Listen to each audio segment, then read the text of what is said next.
ओम शांति। आज विशेष हम सबकी यज्ञ माता जगदम्बा सरस्वती, जिन्हें हम सब प्यार से अपनी माँ के रूप में जानते हैं, मानते हैं। आज हम सब भाई बहन मातेश्वरी जगदम्बा की स्मृति दिवस पर, और वो भी मम्मा की आज की जो स्मृति दिवस है, 55वीं स्मृति दिवस से मम्मा को हम सबके बीच गए हुए 55 वर्ष हुए हैं। पर यकीन मानिए, आज भी हम सभी भाई बहनों को हमेशा ही ऐसी अनुभूति होती है कि प्यारी माँ जगदम्बा सरस्वती हम सबके बीच आज भी है।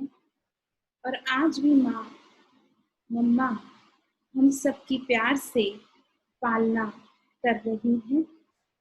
जैसे साकार पिता श्री ब्रह्मा बाबा अव्यक्त होते हुए भी हम बच्चों के साथ हैं, ऐसा हर एक ब्राह्मण आत्मा को अनुभव होता है।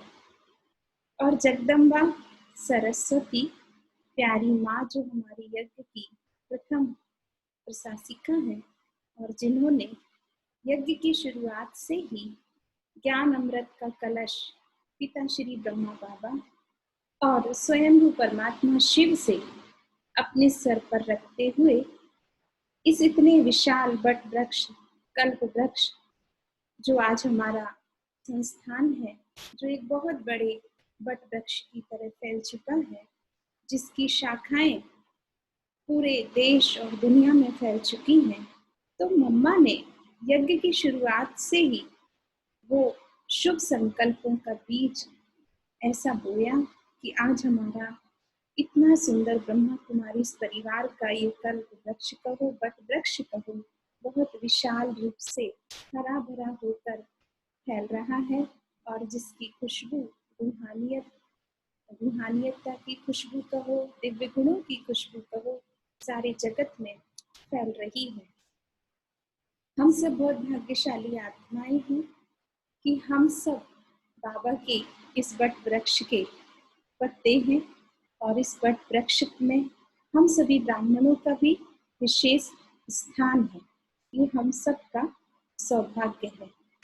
तो आज जो मम्मा का स्मृति दिवस है, तो आप सब भाई बहन जानते हैं कि मम्मा इस लौकिक जन्म में भी राधे के नाम से जानी जाती थी। थोड़ा समय नए भाई बहन हैं, इसलिए सबसे पहले मम्मा के बारे में थोड़ा सा परिचय देना चाहूँगी। कुछ भाई बहन नए नए जुड़ते हैं, उन्हें इतना नॉलेज नहीं होता है, तो मैं सबसे पहले बताना चाहूँगी कि जब ब्रह्मा कुमारी संस्थान की स्थापना हुई, तो शुरू में ओम मंडली के नाम से इसकी स्थापना हुई। और पिता श्री ब्रह्मा बाबा को शिव बाबा का जब साक्षात्कार हुआ, तो साक्षात्कार के बाद बाबा ने अपना लौकिक कारोबार समेटते हुए इस एक छोटे से यज्ञ की कुछ एक आत्माओं के साथ शुरुआत की। शुरुआत में बहुत कम ब्रह्मावत्स थे, प्रतिदिन सत्संग हुआ करता था। शिव बाबा की ब्रह्मा बाबा के तन में पदरामणि होती थी, दिव्य अवतरण होता था, और बहुत सारे ब्रह्मावत्स सुनकर बाबा के सत्संग, प्रवचन, महावाक्य सुनकर अपने जीवन को धन्य बनाने का कार्य करते थे। तो शुरुआत ऐसे हुई, और कई जैसे हम जानते हैं कि सिंध हैदराबाद में इसकी शुरुआत हुई, जब भारत और पाकिस्तान चूंकि एक हुआ करता था, और ऐसे बहुत सारे परिवार के परिवार, माताएं, कन्याएं, भाई बाबा के सत्संग में आया करते थे। और जो भी उस सत्संग में आते थे, जो उस सत्संग को ज्वाइन करते थे, समझो उनका जीवन अचानक से परिवर्तित हो जाता था, अचानक से बदल जाता था। ऐसे ही कुछ घटना मम्मा के परिवार के साथ भी हुई। मम्मा जो थी बचपन से ही बहुत तीव्र बुद्धि की, बहुत सरल सुंदर व्यक्तित्व की और कहना चाहिए दिव्य गुणों से बचपन से ही भरपूर थी। और मम्मा बहुत बड़े रिचेस्ट फैमिली से बिलोंग करती थी शुरू में। मम्मा के जो पिताजी थे बहुत बड़े बिजनेसमैन थे। उनका सोने चांदी का बिजनेस था, व्यापारी थे। और साथ-साथ शुद्ध घी जो होता है, वो भी उनके पिताजी का उसका भी कारोबार था। लेकिन कहते हैं ना अचानक कभी-कभी कुछ ऐसी परिस्थितियाँ बिज़नेस में या और भी जगह आ जाती हैं, तो अचानक अच्छा चलते-चलते उनके पिताजी को बहुत ज़्यादा बिज़नेस में घाटा लग गया था। और जब घाटा उनको लग गया, तो उनका जो बिज़नेस था वो धीरे-धीरे कहना चाहिए कम होते जा रहा था और एक समय ऐसा आया कि पूरी तरह से वो बिज़नेस खत्म होने की कगार पर आ गया और थोड़ी गरीबी की स्थिति आ गई। तो उनके पिताजी को ये सदमा बर्दाश्त नहीं हुआ और इस कारण से उनका शरीर छूट गया, जो भौतिक शरीर था उनके पिताजी ने छोड़ दिया। अब मम्मा के घर में मम्मा की बहन और मम्मा की माँ थी। अब स्थिति ऐसी आ गई थी कि परिवार कैसे चलेगा, क्या होगा? ये ज्ञान में आने के पहले की बात है। तो मम्मा अपनी छोटी बहन जिनका नाम गोपी था और मम्मा का नाम राधे था। तो मम्मा अपनी छोटी बहन गोपी के साथ और अपनी माँ के साथ अपनी नानी के घर आ गई थी। और जब वो नानी के घर आई, तो वहीं रहने लगी। उनकी माँ जो थी बड़ी दुखी रहती थी, परेशान रहती थी। हमेशा उनके पिताजी की याद में रोती रहती थी। बहुत ज़्यादा मतलब कहना चाहिए दुखी आत्मा हो गई थी। कुछ दिनों के बाद उनको किसी ने बताया कि यहाँ पर दादा लेखराज हैं, जिन्हें ब्रह्मा बाबा कहते हैं, और उनके पास बहुत अच्छा सत्संग चलता है, जहाँ से अनेक आत्माओं को शांति की अनुभूति होती है। तो आप भी वहाँ चलिए। तो उनकी माँ को तो उस समय ऐसे कोई सत्संग की ज़रूरत थी ही। तो उनकी बात सुनकर मम्मा की माँ और मम्मा की मौसी मतलब राधे जो थी, उनकी माँ और उनकी मौसी दोनों पहली बार ब्रह्मा बाबा के पास सत्संग में गई। सत्संग सुना और सत्संग सुनने के बाद उनको इतनी अच्छी अनुभूति हुई, इतना अच्छा लगा जैसे कि शांति की, सुख की लहर उनके जीवन में आ गई हो।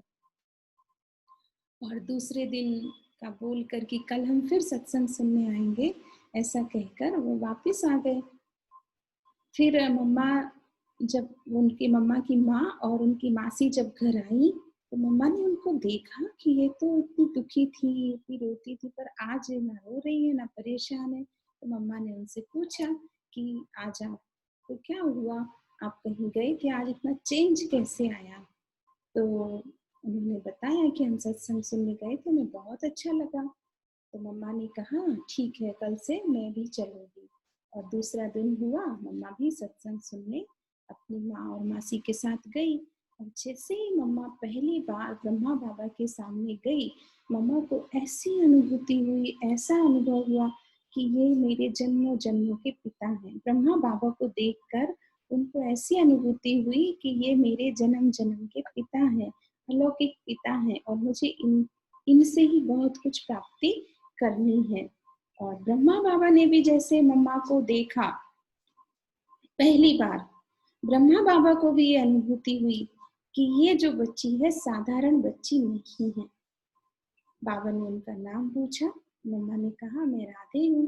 तो बाबा ने कहा तुम भविष्य की लक्ष्मी बनोगी। तो मम्मा ने कहा हाँ बाबा, मैं तो आई इसलिए हूँ, लक्ष्मी बनने के लिए। तो बाबा ने कहा ठीक है, तुम रोज ज्ञान सुनोगी, ज्ञान अमृत का पान करोगी, तुम्हारे ऊपर ज्ञान का कलश रखें? तो मम्मा ने कहा हाँ बाबा, मैं ज्ञान का कलश रखने को तैयार हूँ। और इस तरह वो पहला दिन था। फिर बाबा ने, मम्मा जब वापस जा रही थी, तो बाबा ने उनसे कहा तुम पीताम्बरी से अपना विवाह करोगी, जो पीताम्बर धारण करते हैं? तो मम्मा ने कहा हाँ, पर बाबा ने कहा ठीक है, तुमको एक दिन का वक्त देते हैं, तुम आज सोचना कि तुम किससे विवाह करोगी और कल जवाब देना। मम्मा गई, मम्मा ने बहुत चिंतन किया और आके फाइनली दूसरे दिन ब्रह्मा बाबा को कहा कि बाबा अब मैं इसी मार्ग पर चलूंगी। और रोज मम्मा आकर, कोई उनको कहता नहीं था, कोई बताता नहीं था, क्योंकि वहां तो और भी लोग थे पहले से जो सत्संग में थे, लेकिन मम्मा आके ओम की ध्वनि कराती थी। और जैसे जैसे मम्मा ओम की ध्वनि कराने लगी, सब कोई एकदम खो जाते थे। सबको ऐसी अनुभूति होती थी। और जब मम्मा ओम की ध्वनि कराई तो सभी भाई बहनें जैसे परमात्मा की याद में एकदम खो जाते थे। तो इसीलिए फिर राधे से मम्मा ओम राधे बन गई। और पहले सिर्फ राधे थी, फिर ओम राधे कहलाने लगी। और मम्मा ने फिर यज्ञ की धीरे धीरे जिम्मेवारियों को भी ऐसे संभालना शुरू कर दिया। तो मम्मा को ब्रह्मा बाबा ने यज्ञ की पूरी जिम्मेवारी सौंप दी। तो वो इस तरह से ओम राधे से ओम राधे बनी। और जिम्मेवारियां संभालते संभालते फिर ओम राधे से मम्मा यज्ञ की माता बन गई। अब इतनी कम उम्र में यज्ञ की माता कैसे बन सकती है? मम्मा इधर उधर जाती थी तो सभी कोई मम्मा मम्मा कहते थे। एक बार मम्मा कहीं रेलवे स्टेशन पे सब भाई बहनों से मिल रही थी। कुछ भाई बहनें मम्मा को छोड़ने आए थे। तो मम्मा की उम्र तो चूंकि छोटी थी, और भाई बहन तो हर उम्र के, बड़े बड़े उम्र के भी थे, कई बुजुर्ग भाई बहन भी थे।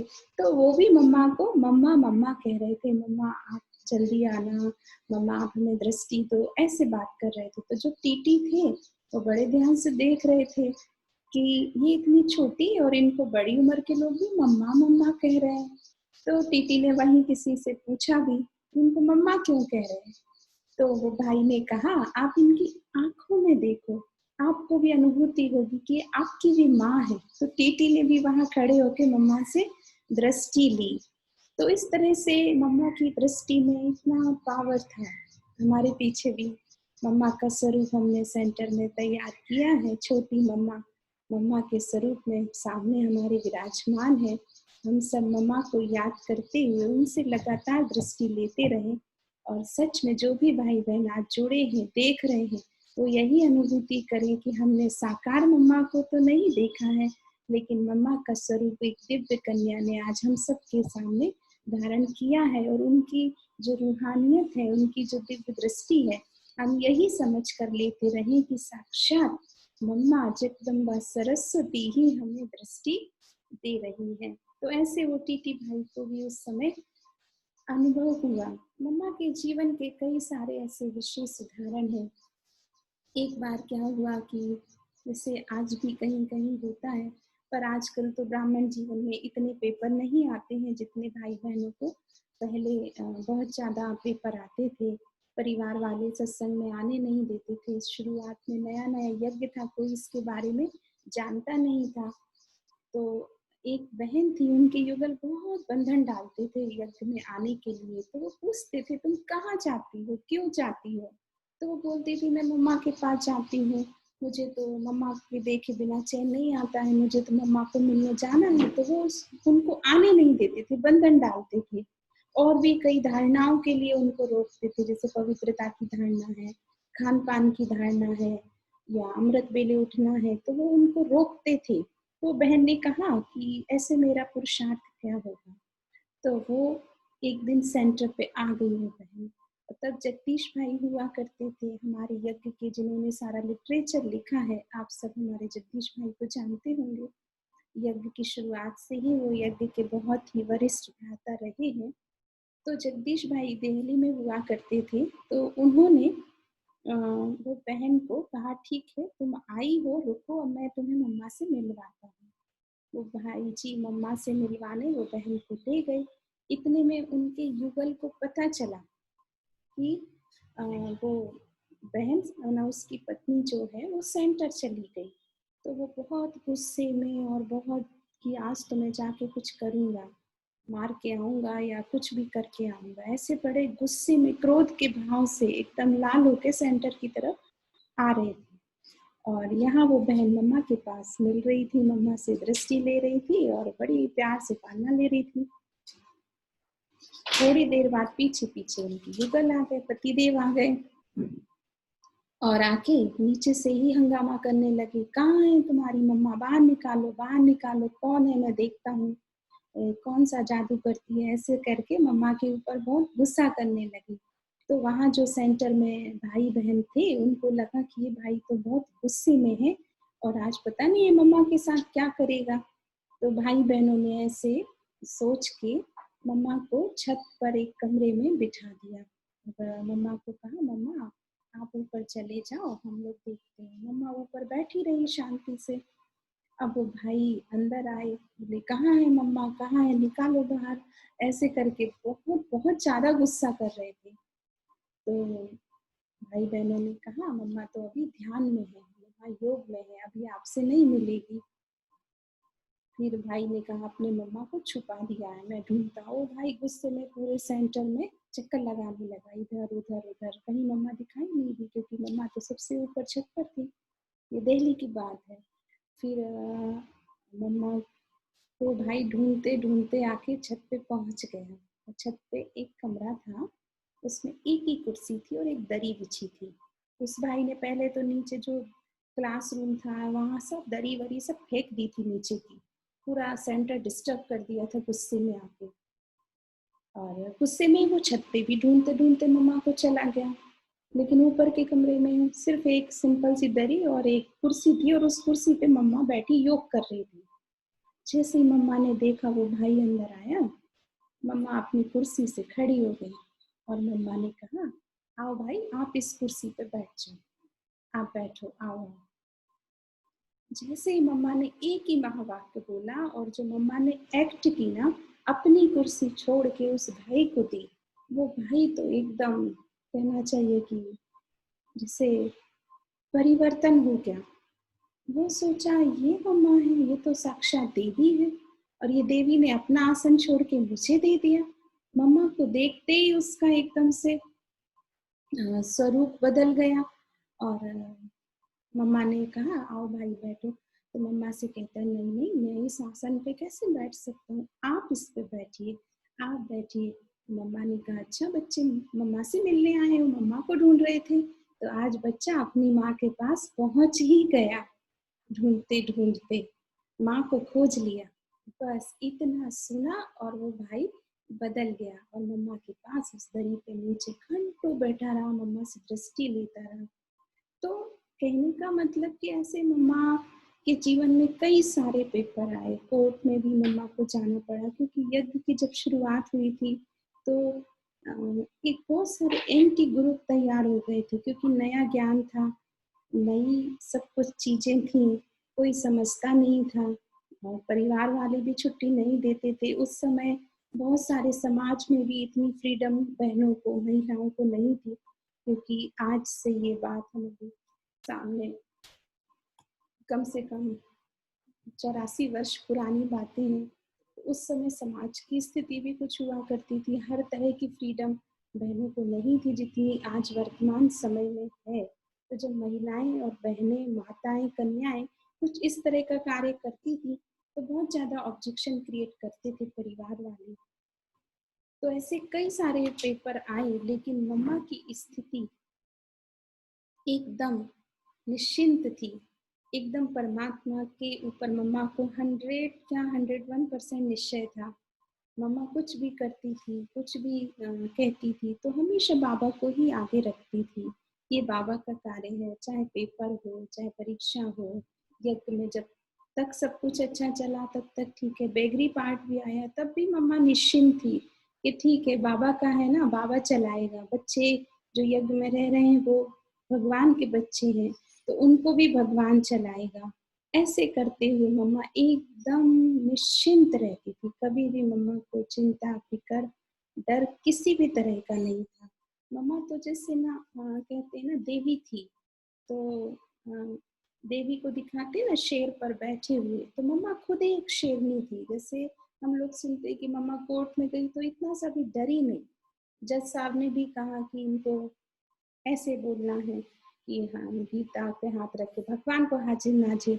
मम्मा ने कहा, भगवान तो है ही नहीं, मैं तो आपको हाजिर नाजिर समझती हूँ, भगवान तो है ही नहीं हाजिर नाजिर। तो मम्मा ऐसे कोर्ट में भी, जज के सामने भी नहीं डरी, क्योंकि उनको था कि सर्वशक्तिवान परमात्मा मेरे साथ है। आखिर जज साहब को ही हिम्मत हारनी पड़ी और फिर मम्मा वहां से भी एकदम निश्चिंत होकर बाबा की याद में बोली और जवाब दिए।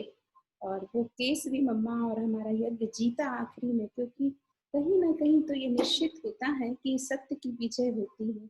सत्य की नैया हिलती है, डूबती है, लेकिन डूबती नहीं है। आज बहुत सारे भाई बहन है, बीके भाई बहन है, ब्राह्मण जीवन में हम बाबा के बनते हैं तो हमारे सामने भी पेपर आते हैं, हम लोगों के सामने भी परीक्षाएं आती हैं, लेकिन हम लोग डर जाते हैं। तो आज मम्मा के स्मृति दिवस पर हम सब भी ये प्रण लेंगे, मम्मा की स्मृतियों को याद करना इसलिए जरूरी है, इसलिए सुनना जरूरी है ताकि हम उनके जैसा बने। जैसे अभी हम सुन रहे थे कि अगर हम सबको फर्स्ट नंबर में आना है तो जो फर्स्ट कुल की आत्माएं हैं, चाहे संगम युग में जिन्होंने पहला यज्ञ का कारोबार संभाला है, चाहे सतयुग में मम्मा लक्ष्मी बनने वाली है, तो ये फर्स्ट जन्म की आत्मा है, तो इनको हमें फॉलो करना है। तो इनको हम अगर फॉलो करेंगे तो हमारा जीवन भी बहुत श्रेष्ठ बन जाएगा। तो इस तरह से कोई भी पेपर आए, कोई भी परीक्षा आए, कोई भी चीज हो जाए, हम बाबा के बच्चों को कभी भी डरना नहीं, भय में नहीं आना है, चिंता में नहीं आना है, हमेशा निश्चिंत रहना है, भगवान पे पूरा विश्वास रखना है। मम्मा हमेशा बच्चों को सिखाती थी कि भगवान के आप बच्चे हो, पुरुषार्थी जीवन में। तो मम्मा कहती थी पुरुषार्थ का अर्थ ये नहीं है कि कमी कमजोरियों को हम करते जाएं या कमी कमजोरियां रखते जाएं या गलतियां करते जाएं और हम ये कहते जाएं कि अभी हमारा पुरुषार्थी जीवन है। कई बच्चे ऐसे सोचते हैं कि पुरुषार्थी जीवन है ना तो ये सब चलता है, अभी हम संपूर्ण तो नहीं बने हैं। तो मम्मा ने कहा था कि पुरुषार्थ का अर्थ ये नहीं है कि आप कमी कमजोरियों में फंसे रहो, गलतियां करते रहो। मम्मा ऐसे सिखाती थी कि जो एक बार गलती की वो कभी फिर दोबारा ना हो। ये मम्मा की विशेष बच्चों के प्रति सीख होती थी कि हम लोगों को ये सीखना है कि एक बार की हुई गलती कभी हमें दोबारा रिपीट नहीं करनी है। दूसरा, मम्मा हमेशा कहती थी कि हाँ जी का पाठ पक्का रखो। इस जन्म में और इस जीवन में, ब्राह्मणों के जीवन में हाजी का पाठ पक्का होना चाहिए। बाबा ने जो कहा, यज्ञ से जो इशारे मिले, निमित्त आत्माओं से जो इशारे मिले, उसमें हाजी। कैसे होगा जी, कब होगा जी, हम तो कर नहीं पाएंगे जी, ऐसा नहीं। मुश्किल है जी, ऐसा नहीं। बाद में जी नहीं। मतलब मम्मा ऐसा कहती थी कि जो आपको इशारा मिला वो भगवान ने आपकी शक्ति को देखकर ही दिया है। तो हमेशा, चाहे छोटा काम है, बड़ा काम है, ऐसा भी है, आपको हमेशा हाजी का पाठ पक्का रखना है। तो ये मम्मा की विशेष शिक्षा थी।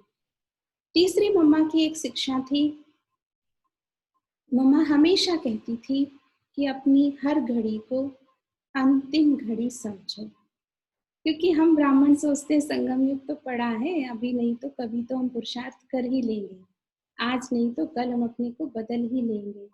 लेकिन मम्मा ने हम सबको सिखाया है कि अपनी हर घड़ी को अंतिम घड़ी समझो।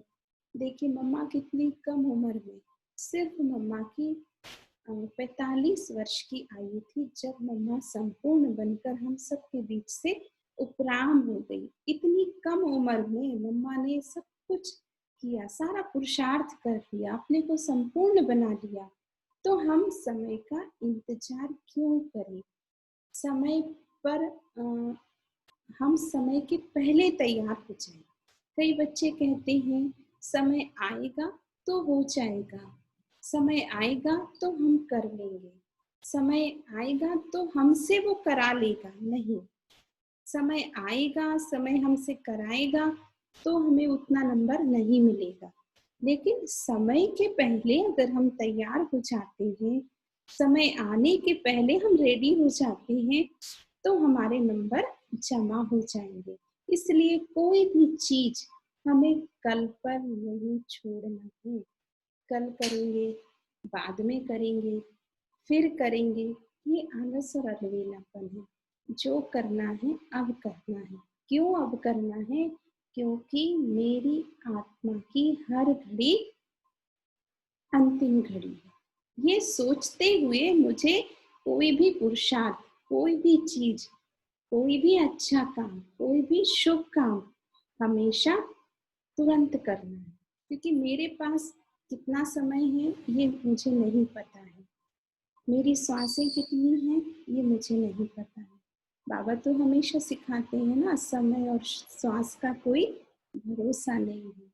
तो जितना हमारे पास समय है, जितनी हमारी श्वास है, उसको हमें सफल करना है।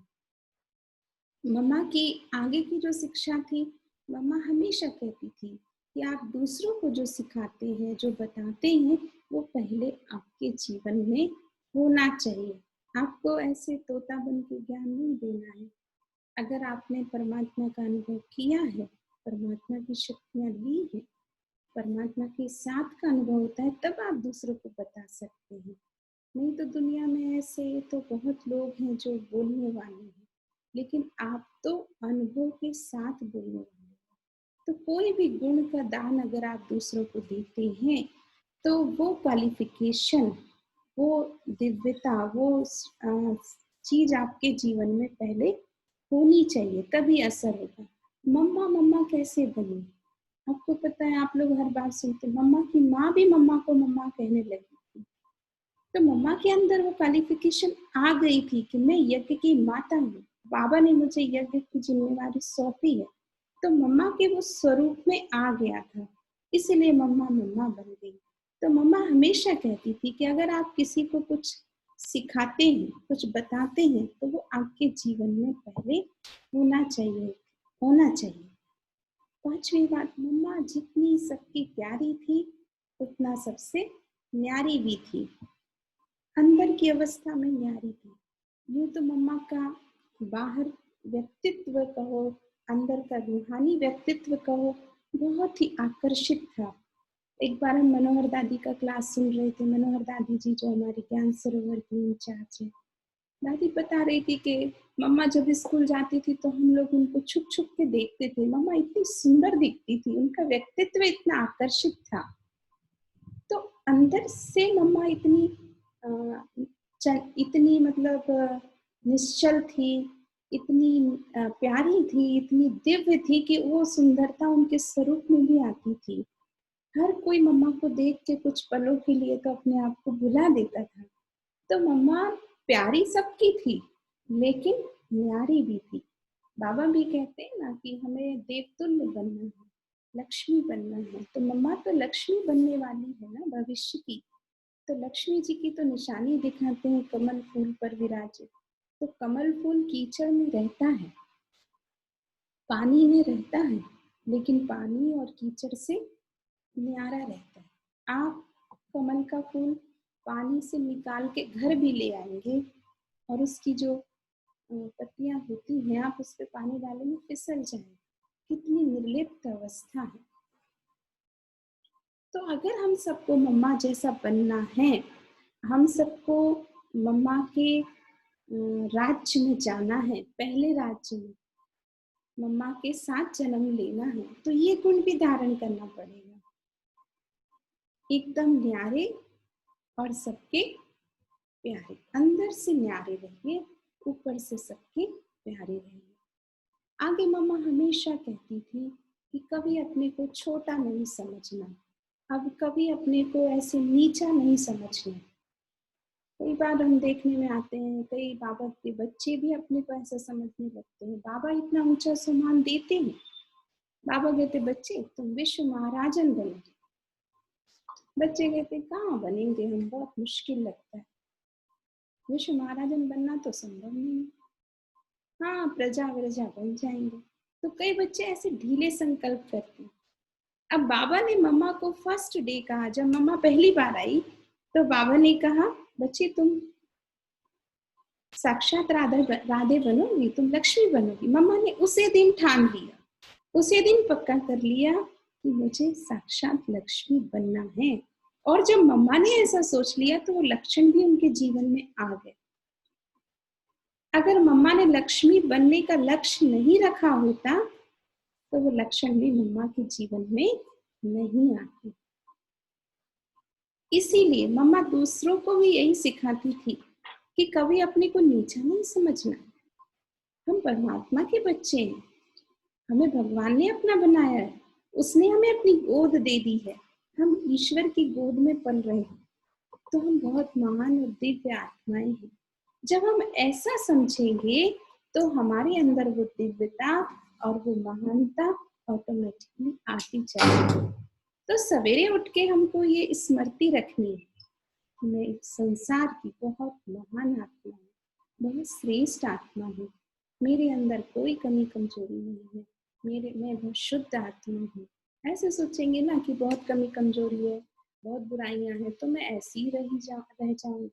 नहीं, अब बाबा ने मेरा जीवन बदल दिया है। अब मैं इस संसार की बहुत विशेष आत्मा हूँ और मुझे बहुत विशेष विशेष कार्य इस धरती पर अब करने हैं और परमात्मा मुझसे कराएंगे। जब हम ऐसा समझेंगे तो हर कार्य हमारे लिए सहज भी हो जाएगा।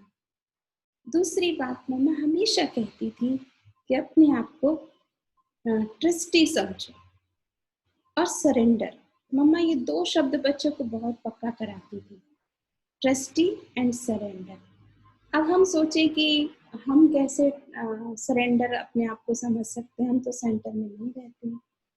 लेकिन मम्मा कहती है मन से बुद्धि से तो आप सरेंडर हो ना भगवान के प्रति, भगवान के कार्य के प्रति, इस विश्व कल्याण के प्रति आप सरेंडर हो। और ट्रस्टी भाव, जब आप ग्रस्त में रहते हो तो सदा अपने आप को ऐसे समझो कि मैं ट्रस्टी हूँ, मैं हूँ, मुझे करना है, मैं ही करूँगा, तो कैसे होगा। मम्मा समझती बाबा ने मुझे हेड बना दिया, अब मैं तो हेड हूँ यहाँ की, मैं जैसे चलाऊँ वैसे चले। नहीं, मम्मा ने कभी अपने को हेड नहीं समझा। जैसे हमने दादियों के मुख से भी सुना है ना कि दादियाँ भी हमेशा हम लोग को ऐसे ही सिखाती थी कि अगर हेड समझेंगे तो हेड हो जाएगा, दर्द हो जाएगा सर में। इसलिए कभी अपने को ऐसे नहीं समझना, हमेशा ऐसे समझो कि हम तो निमित्त हैं। जैसे मंदिर में पुजारी मंदिर की सेवा करते हैं लेकिन अपने को ट्रस्टी समझते हैं, तो हम भी अपने घर में रहते हुए घर को मंदिर बनाते हुए, क्योंकि आप भविष्य के होवनहार देवी देवताएं हैं, आप अपने घर में रह रहे हैं लेकिन भविष्य में तो आप देवी देवता बनने वाले हैं। तो वहां रहते हुए भी आप अपने को ट्रस्टी रखिए और सरेंडर बुद्धि रहिए। भले आप घर में रह रहे हैं लेकिन आप हैं ईश्वरीय कार्य के लिए सरेंडर, ऐसा समझना है। ऐसा समझेंगे तो आपके जीवन में बहुत एक अलौकिकता आ जाएगी, अलौकिकता खत्म हो जाएगी। और जब अलौकिकता जीवन में आ जाती है ना तो अलौकिकता अकेली नहीं आती है, ये बहुत ध्यान देने की बात है। जब हमारे जीवन में अलौकिकता आती है तो अलौकिकता अकेले नहीं आती है, उसके साथ सुख, शांति, सुकून, आनंद, प्रेम, वो सब कुछ आ जाता है। लौकिकता जब रहती है तो थोड़ी सी दुख, अशांति, तकलीफ रहती है जीवन में, लेकिन अलौकिकता से आपका जीवन सुखों से भरपूर रहेगा, आनंद से भरपूर रहेगा, प्रेम से भरपूर रहेगा। तो मेरा ऐसा कहना है आप सभी भाई बहनों से कि परिवार में रहते हुए भी ज्यादा उलझनों में नहीं रहना है, ज्यादा अपने सर पे बोझ अनुभव नहीं करना है। हमेशा ऐसे सोचना है कि मैं भले इस स्थान पे हूँ लेकिन मैं हूँ तो अलौकिक कार्यों के लिए, विशेष कार्यों के लिए। तो जब आप ऐसा समझेंगे तो ट्रस्टी होकर रहेंगे तो बहुत आपको सुख मिलेगा। और ट्रस्टी की एक बात और है जो कई बार हमने आपसे शेयर भी की है कि अगर आप ट्रस्टी रहेंगे तो ट्रस्टी का जो अर्थ होता है वो ये होता है कि ट्रस्टी हम उसको कहते हैं जिसको भगवान को पूरा ट्रस्ट हो। ट्रस्टी मतलब एक तो निमित्त, दूसरा ट्रस्टी माना जिसको भगवान के ऊपर ट्रस्ट हो, ट्रस्ट मतलब विश्वास हो। तो आप सबको तो भगवान के ऊपर पूरा विश्वास है ना, तो फिर आपकी गृहस्थी भी आसानी से चल जाएगी, आपको कहीं से कभी भी तकलीफ अनुभव नहीं होगी। हम ये नहीं कहते हैं कि गृहस्थी में परेशानी नहीं आएगी, झमेले नहीं आएंगे, आएंगे, सबके पास आते हैं, लेकिन वो आपको ऐसे परेशान नहीं करेंगे। आएंगे और जैसे निकल जाएंगे। तो इसलिए हम सबको ऐसा समझना है। आगे मम्मा की हमेशा ऐसी शिक्षाएं होती थी। मम्मा ने खुद के जीवन से जो दिखाई है, मम्मा हमेशा कहती थी आपके बोलने में, आपके शब्दों में, आपके चेहरे में, आपके नयनों में, आपकी चलन में, आपकी पर्सनालिटी में बहुत मैनर्स चाहिए, दिव्यता चाहिए। हम भगवान के बच्चे हैं, रॉयल कुल के हैं, ईश्वरीय कुल के, देव कुल में जाने वाले हैं। तो देवी देवताओं के मैनर्स कैसे हो? हमको बोलना, देखना, चलना, सोचना, या हमारी जो भी पर्सनालिटी है उसमें बड़ी दिव्यता होनी चाहिए, बड़ी अलौकिकता होनी चाहिए, बड़ी रूहानियत होनी चाहिए। बाबा के बच्चे कुछ भी नहीं बोल सकते, कुछ भी देख नहीं सकते, कुछ भी कर नहीं सकते। जो भी करेंगे बड़ा सोच समझ के करेंगे। कई बार तो बाबा मुरलियों में कहते हैं ना, तीनों कालों के बारे में सोच कर करें।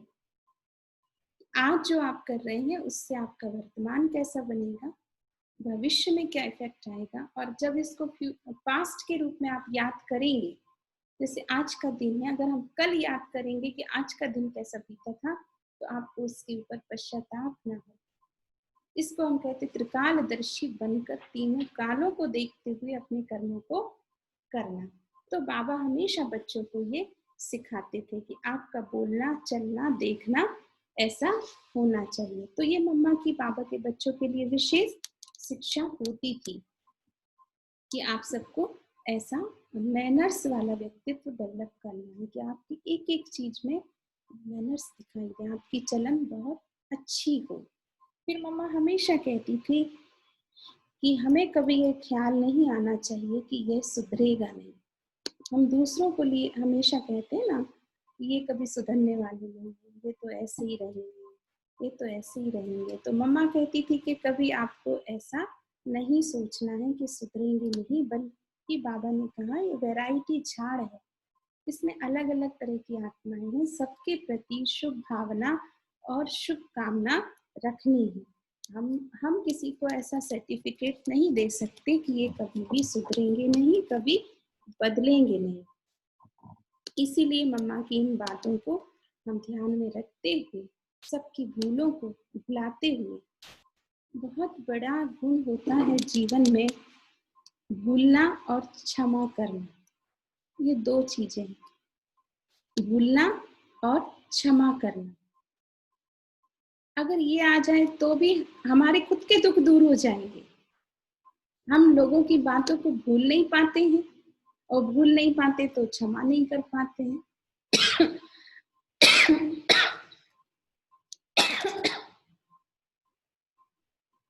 क्षमा नहीं कर पाते, भूल नहीं पाते, दुखी होके परेशान होके रहे आते हैं। इसलिए मम्मा हमेशा कहती थी भूल जाओ, दूसरों की बातों को भुला दो, क्षमा कर दो, और अपने जीवन को शांति से, प्रेम से जियो। भले कोई कैसा भी, मम्मा हमेशा कहती थी भले कोई कैसा भी है, आप भूल जाओ, उसकी बुराइयों को चित्त पे नहीं रखो। हमने बहुत सारी दादियों से मम्मा के बारे में सुना है। मम्मा दादियां अनुभव सुनाती थी कि चूंकि यज्ञ था, कई बहन भाई गलती करते थे, कई भाई बहनों से कुछ भूलें होती थी, तो मम्मा उनको बुलाती थी, समझाती थी, बताती थी, पर उनकी गलतियों को मम्मा अपने चित्त पे नहीं रखती थी। जैसे होता है ना, हम लोग कई बार किसी को बता भी देते हैं कि आपने ये गलत किया, और फिर उनकी गलतियों को चित्त पे भी रखे रहते हैं। तो आज से हम सभी भाई बहनें ये संकल्प करें कि भले कोई कैसा भी है, कोई के अंदर कोई कमी कमजोरी भी है, अगर हमने उसको इशारा देना जरूरी है तो हमने इशारा दिया भी है, लेकिन उसकी गलतियों को अपने चित्त पर नहीं रखना है। ऐसे मम्मा ऐसे कहती थी ना, जैसे आप डॉक्टर हो, रूहानी डॉक्टर हो, आप दवा दो और फिर उस चीज को फैलाओ नहीं, बढ़ाओ नहीं, दवा दे के खत्म करो, और फिर बाद में उसको दुआ देते जाओ। कि आज इसने जो दवा ली है इससे जल्दी ठीक हो जाए। मतलब अगर हमने किसी को कोई इशारा दिया है, वो एक तरह से दवा हो गई। अब दवा देने के बाद हमको उसका ज़्यादा विस्तार में जाने की ज़रूरत नहीं है, बल्कि उस आत्मा के प्रति हम शुभ भावना रखें, दिल से दुआएँ दें, तो वो आत्मा जल्दी से चेंज हो जाएगी। तो ये कुछ बातें हैं मम्मा की विशेष। और मम्मा का एक लास्ट जो विशेष चलता था, हमेशा मम्मा उसके आधार से अपने को चलाती थी। मम्मा हमेशा कहती थी, हुक्म ही हुक्म चला रहा है। हुक्मी मतलब शिव बाबा, उसके हुक्म से हम सब चल रहे हैं, उसकी आज्ञा से हम सब चल रहे हैं। लौकिक वाले भी कहते हैं ना कि भगवान की इच्छा से ही पत्ता हिलता है, अगर भगवान ही पत्ता पत्ता तक हिलाता है। ये बात एक्चुअली हम ब्राह्मणों के लिए है कि भगवान की इच्छा से ही हर कार्य होना चाहिए। भगवान जो कराए, जैसे कराए, जब कराए, जहाँ बिठाए, जहाँ खिलाए, जैसे रखे, हर हाल में हम राजी हैं। ऐसा जब हम समझेंगे तो हमारी कमाई बढ़ती जाएगी, हमारी पूंजी जमा होती जाएगी, हमसे अच्छे कार्य होते जाएंगे, सेवाएं हमारी बढ़ती जाएंगी, स्थिति हमारी बहुत अच्छी होती जाएगी। तो ऐसी स्थिति हम सबको मिलकर बनानी है।